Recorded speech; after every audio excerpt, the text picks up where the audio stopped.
Good evening, everyone. Before I start my message, I would like to read Shinran Shonin's words. So please join me in putting your hands together in gassho. Entrusting heart is the mind that is single. The mind that is single is the diamond-like mind. The diamond-like mind is the mind aspiring for enlightenment. This mind is itself Amida Buddha's power. End quote. Namo Amida Butsu, Namo Amida Butsu, Namanda, Namanda, Namanda, Namanda. Good evening, everyone. Thank you very much for attending this BSc summer session. And first of all, I would like to express my deep appreciation to Kuniyuki Sensei, Jamie, and those who helped in setting up this session. It's a great honor for me to speak at this BSc summer session. Actually, it's first time for me to participate in this event. Also, it's first time that my message is broadcasted by internet. Since I'm on Kauai, yesterday I was watching the session by internet. At that time, I was thinking, "Oh, tomorrow I will be there." So then now I'm here. So yesterday I had a funny feeling, but I think this is a really precious opportunity. Then so let me briefly introduce myself. My name is Kazunori Takahashi. I'm currently serving Rifue Honganji mission on Kauai. In 2007, I moved to Hawaii from Japan. And since then, I have served the Honpa Honganji Hirobetsu-in and Kappa Honganji. Then now I'm Rifue Honganji. It has been almost 8 years since I came to Hawaii. I feel time passes quickly. Then today's topic is what is Jodo Shinshu to me? If this is what is Jodo Shinshu, I can just explain the definitions. Do you know there are two definitions of the word Jodo Shinshu? We often use the word Jodo Shinshu, but there are two definitions. The first one is the true teaching of the Pure Land revealed by Shinran Shonin. The second one is the name of our institution or Sangha. So the formal title is Jodo Shinshu Honganji-ha. So Jodo Shinshu is the name of our institution or Sangha. But you can get this information from the book or service book. But however, today's topic is what is Jodo Shinshu to me? It means I must talk about what is Jodo Shinshu to Kazunori Takahashi. What is Jodo Shinshu to Kazunori Takahashi? And this topic enabled me to reflect on my spiritual journey. I hardly thought about this topic. Then before I answer this question, I would like to tell you one thing. I would like to tell you what was Jodo Shinshu to me?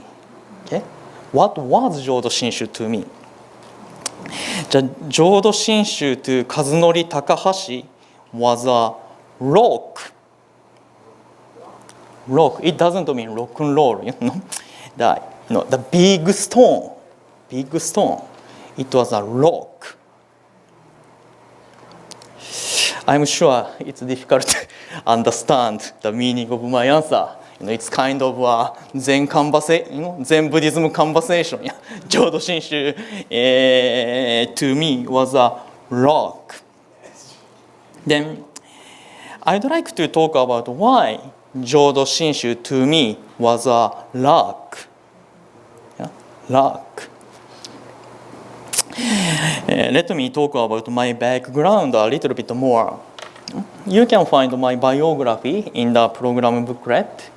As it says, I'm originally from Japan and was born and raised in the temple family in Yamaguchi Prefecture. In Japan, the system of Jodo Shinshu temples is a little bit different from the one in Hawaii. In Hawaii, a minister moves from a temple to temple. However, in Japan, in most cases, a family takes over a temple from generation to generation. Now, I was born in the temple family. I think my situation is similar to Hasebe sensei. The first minister of my home temple, established the temple about 500 years ago. Then my father is the 18th generation minister and currently serving my home temple. And therefore, my father, my grandfathers, even my mother, my brothers, my uncle, my cousins are all Jodo Shinshu ministers. Yeah. I grew up in such an environment. Then studied Buddhism at Ryukoku University and have received the opportunity to serve at the temples of Honpa Honganji Mission of Hawaii. If I talk about my background like this, you might think that I became a Jodo Shinshu minister naturally. Yeah? However, it was not like that. Now I think different conditions and encounters enabled me to become a minister after experiencing emotional turmoil. Because of my home environment, Buddhism has been very close to me from my childhood. When I was a child, every day I did 2 services with my family. Before breakfast, I chanted a Sanbutsuge. And before dinner, I chanted a Juseigen. And then at that time, of course, I didn't understand the Buddhism at all. However, I sensed the importance of respecting the Buddha. In addition, I always enjoyed meeting temple members and talking with them. However, as I grew older, I was getting to be reluctant to accept my family tradition. I was a wagamama boy. How do you say that? Selfish? How do you say that? Selfish? Not good. I was not a good boy. When I was a teenager, I really liked sports. I was keen on playing sports. Then I belonged to the school club activities. So I hardly helped my parents and the home temple. I always told them, now I need to go to school. I'm very busy. Then, in addition, when I was a high school student, I needed to think about my future after graduating from high school. However, honestly speaking, I was not interested in Buddhism. Actually, it was hard for me to understand the significance of Buddha Dharma and my family tradition. Then I wanted to study other subjects in the university. My parents had never told me, you have to be a minister. They always said, you can do whatever you like, but please keep remembering that you have a choice of becoming a minister. They probably knew that it's not good to force me to become a minister, thinking about my, nature, my way of, thinking. Then, before I graduate from high school, I took, college exams at some universities for other fields. However, as a result, I was not accepted by those schools. I didn't have enough academic ability. Then the only one school accepted me. It was Ryukoku University, Department of Buddhist Studies.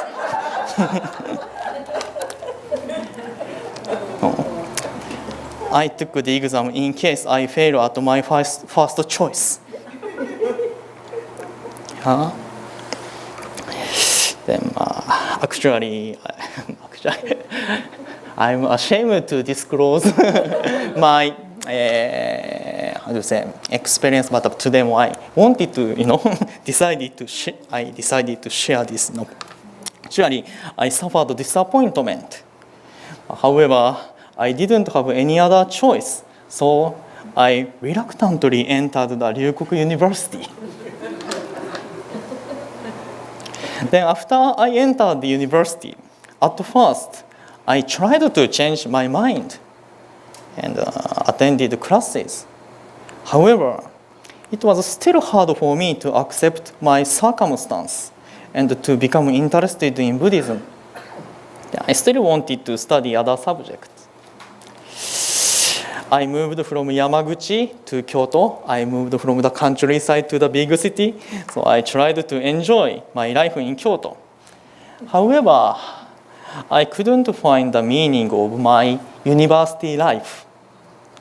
I was just thinking, what am I doing now? What should I do from now on? I was thinking and thinking. However, I couldn't find an answer.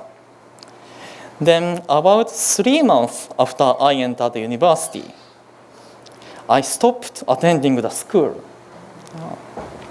I was still in Kyoto, but I spent most of the time for part-time work. I didn't go to the school at all because I didn't understand why I'm here, why I'm in Kyoto. At the beginning of my message, I said that Jodo Shinshu to me was a rock because I felt my family tradition obstructed the way I wanted to go.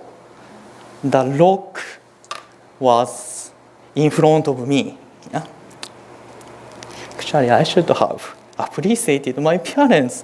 They paid the expensive tuition for me, but I gave them lots of trouble at that time. Then, 1 year and a half after I entered the Ryukoku University, the university office sent a notice to my parents. It said, "Your son didn't attend classes. What happened?" If this situation continues, he cannot graduate in a period of 4 years. Ryukoku University is very kind there. He accepted me and he sent a notice to my parents.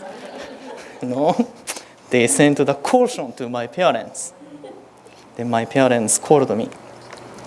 "Kazunori, what will you do?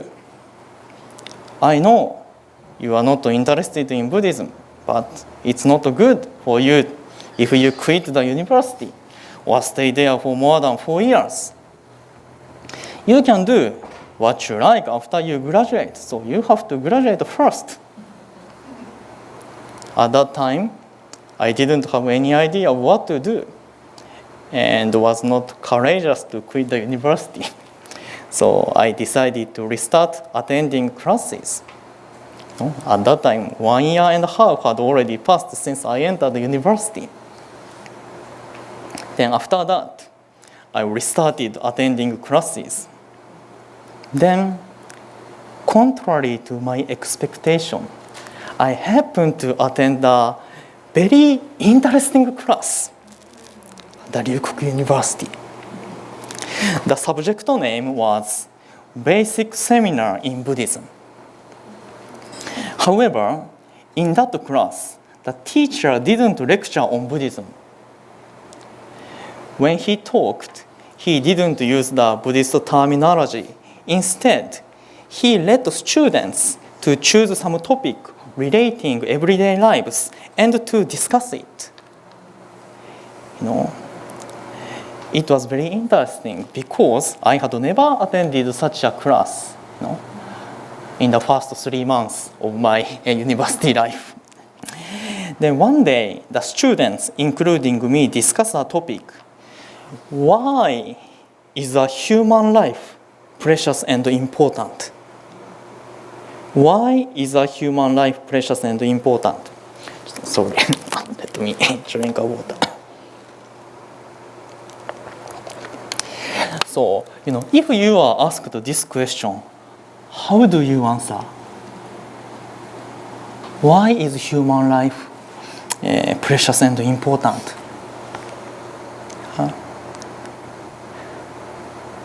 This is a very simple question, but it may be hard to find a definite answer.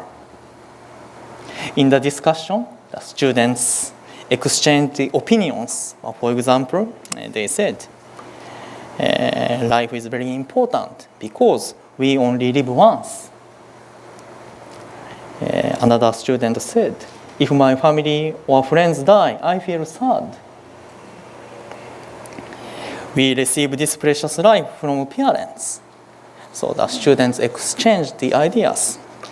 Then in the discussion, the teacher just observed the discussion, then he didn't say anything. But sometimes he raised the question. Then in that discussion, he said, you are discussing the importance of life. However, there are 3 types of life. 3 types of life, he said. Okay. The first one is the life of oneself. So, my life. The second one is the life of someone you know. Yeah? My life. The second one is your life. Yeah? And the third one is the life of someone you don't know. It's easy for us to talk about the preciousness of the lives of the first person and the second person. However, do you think that the lives of the third person are also important? When you hear the news that someone you don't know died, do you feel sad? Please think about it. Thus, all of a sudden, the teacher asked a difficult question. Actually, I had never thought about such things. I understood, human life is important. Human life is precious. But, even if I hear, someone I don't know at all, die, I don't have any feelings. So how can we tell human life is precious and important? I tried to think about it. However, I couldn't find a reasonable answer to a question. Yeah. The other students too, they couldn't find an answer. Yeah. Then after that, the teacher told the students as follows. I want to ask one thing. What do you major in this university? Your major is the Buddhist studies. Why did nobody state an opinion from the perspective of Buddhism? How does the Buddhism teach us the importance of human life? Yeah. He gave the students this advice. Then, at the end of the discussion, that teacher gave the students a very important guidance. Our point of view is different from Buddha's point of view. No? Learning Buddhism means learning how the Buddha sees things. No? Learning Buddhism means learning how the Buddha sees things. Please continue discussion thinking about Buddha's viewpoint. the teacher gave the students advice. Then after he said that, at the end of the discussion, he shared his idea with the students as follows. Human lives are very precious and important. Some sutras teach us that anyone can become a Buddha. Anyone can become a Buddha. You must be aware how great, how wonderful a person becomes a Buddha. Human life can become a Buddha's life. Therefore, all human lives are precious and important. This is the answer from the teacher. He said, all human lives, human life can become a Buddha's life. Therefore, all human lives are precious and important.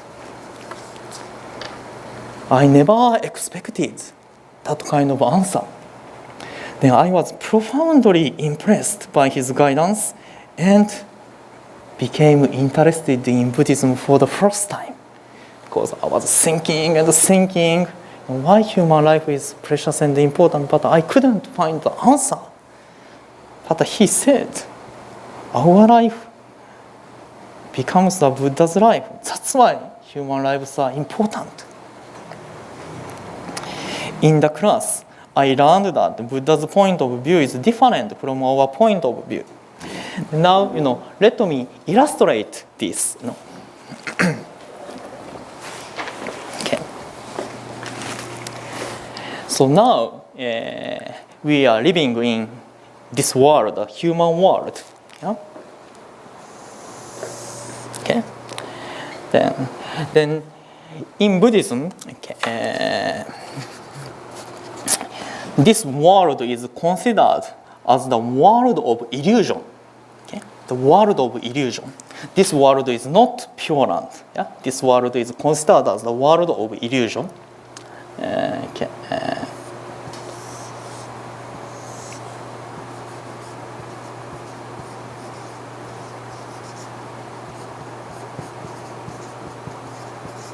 I hope everybody can see the whiteboard. Yeah. Then, so we are living in this world, then we are often bothered by our point of view, affected by our blind passions. Yeah? However, through learning the teaching of Buddhism, we can learn that there is the world of enlightenment. World of enlightenment. So, this is the world of enlightenment. Yeah?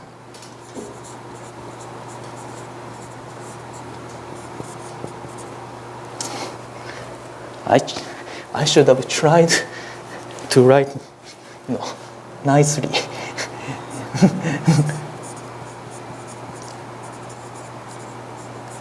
World of enlightenment. Now, according to the Buddhist sutras, this world is different from this world. Yeah? In the world of enlightenment, everything is calm, peaceful, tranquil, delightful, and harmonious. Then if we can eliminate our blind passions perfectly, we can reach there, we can reach there and understand how this world is. Yeah? However, it's impossible for most of us to reach this world during our life. We have blind passions, and we cannot eliminate until the end of our life. So, what should we do? Get to know about this world. Do you know what to do? How can we understand this world? We must learn from a person who attained this world. We must learn from a person who attained this world. This person is Shakyamuni Buddha. Shakyamuni Buddha attained enlightenment. That means, through his practice, he attained this world. Therefore, through the descriptions of sutras, we must listen to how Buddha sees us, how Buddha sees this world. This is a very important point of Buddhism. We are living in this world, then we see things from our point of view. Yeah? Yeah? Yeah. We see things from our point of view. However,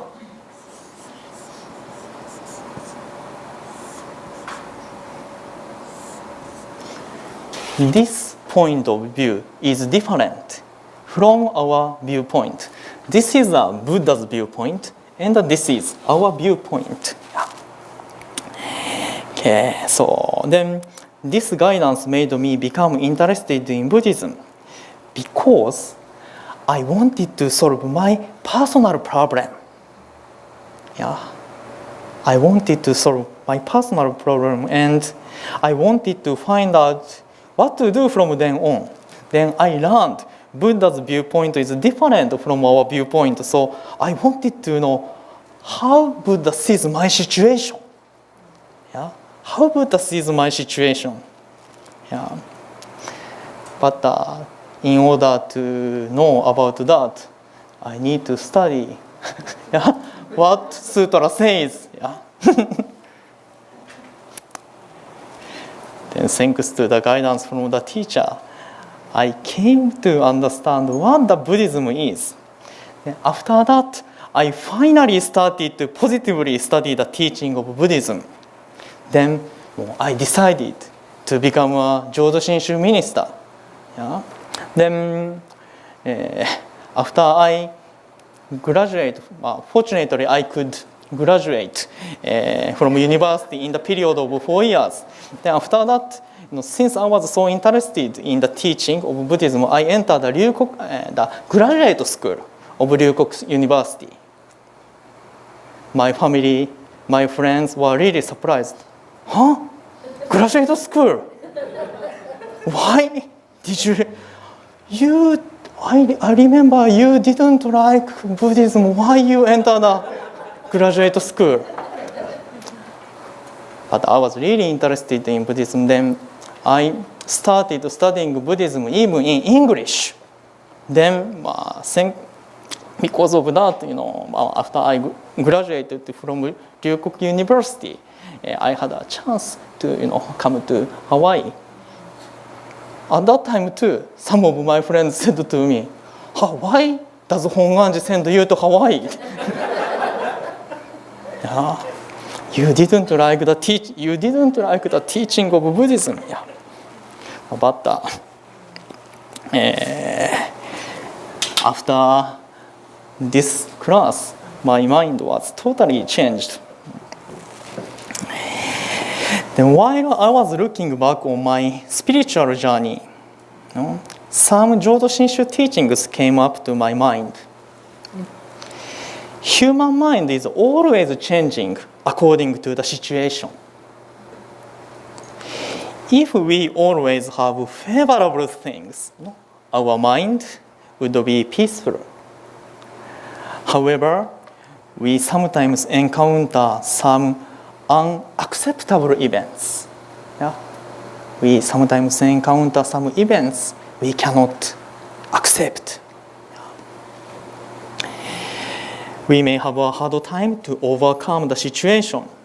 Some people try to control such minds or to make their mind strong. However, it would be hard for us to always keep a peaceful mind.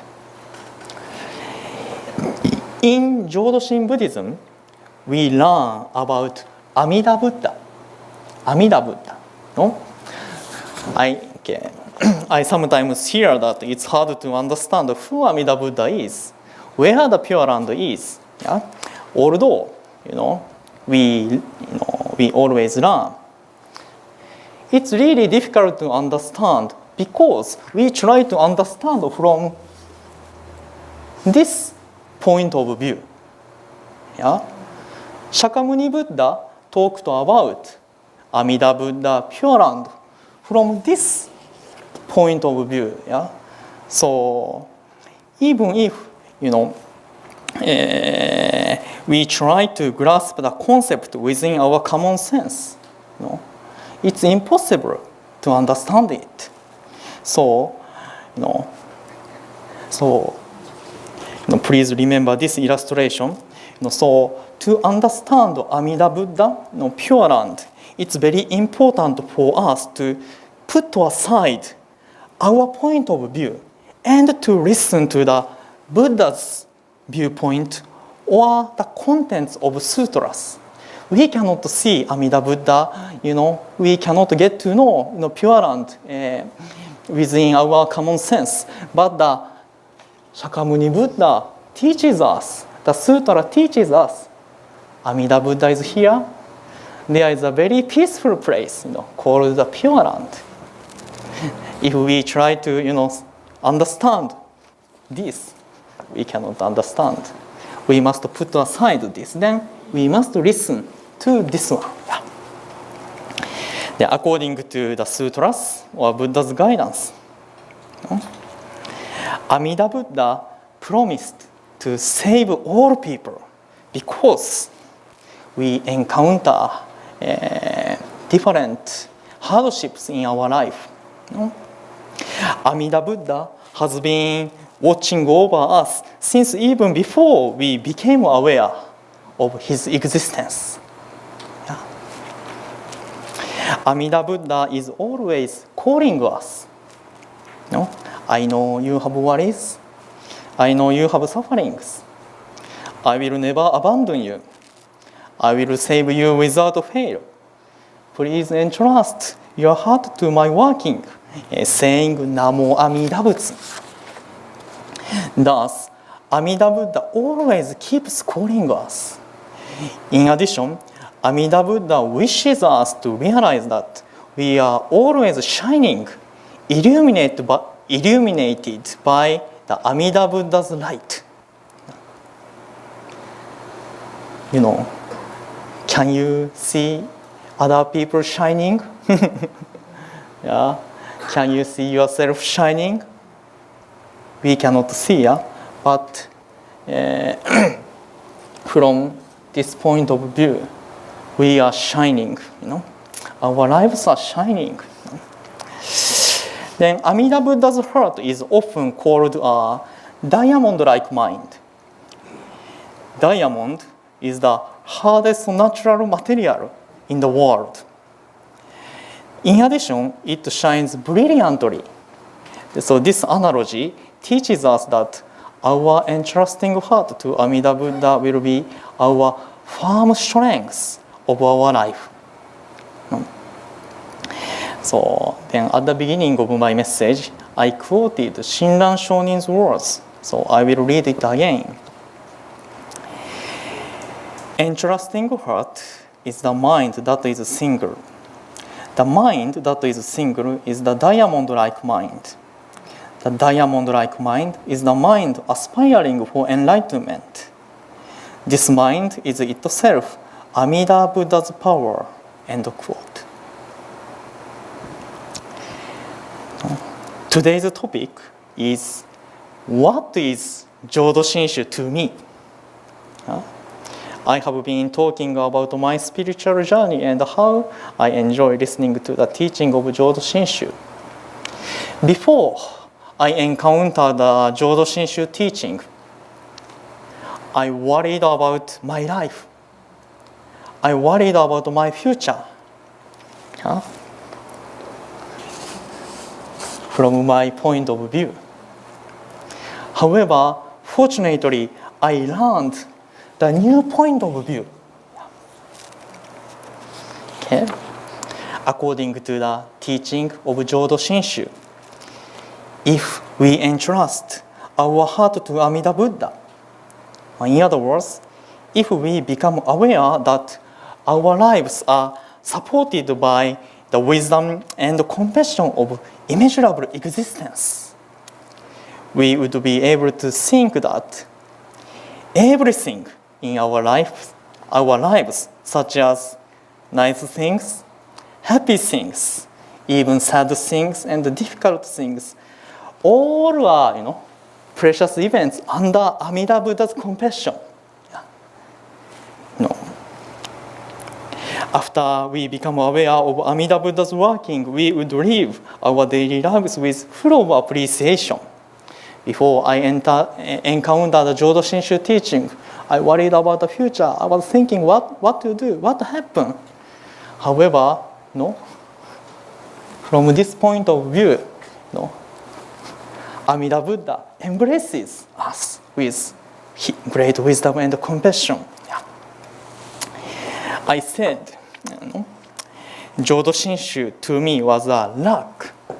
It was my misunderstanding. The diamond is in a rock. Do you know how to get the diamond there? I thought the rock obstructed my path, but it was diamond. Therefore, my answer, Jodo Shinshu to me is the great treasure given by Amida Buddha. And this great treasure became the great strength of my life. In addition, thanks to this treasure, I could encounter a number of Nembutsu followers and Dharma friends, even here in Hawaii. And thanks to this treasure, I received a great opportunity to share the Buddha Dharma with you today. So, let us continue living our daily lives, with the teaching of Nembutsu. So, thank you very much for listening.